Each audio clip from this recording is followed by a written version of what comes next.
This video is going to help set up Facebook OrderEm. So what you want to do is go ahead and log into your OrderEm account.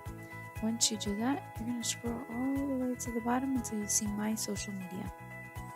Once you click there, you're going to click on Facebook OrderEm. Then based on if your restaurant has several locations or not, you're going to go ahead and select the restaurant you'd like to add the Facebook OrderEm to. I'm going to use Orlando. Then you're going to hit Add. Now it's going to ask you to log into your Facebook. You'll go ahead and select the page you want it to be. If you're an admin for several accounts, it'll ask you which one you'd like to select to have the button on that account. So in this case, I'm going to select OrderEm and then click Add Page tab. So once I go there, I'm going to go ahead and log into the Facebook.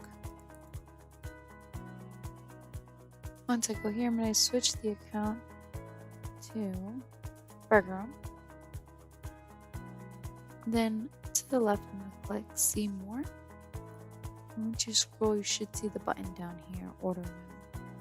Now, if you want to change it to where Order Now is more so on the top, you'll just click Settings, Edit Page, and you'll scroll down and you'll start seeing the tabs.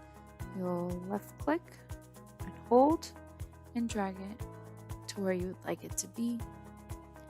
And I'm just going to put it right above photos. Once you do that, you're all set. Then you can go back to the page. And you'll see now Order Now is second to the top. Hope that helps.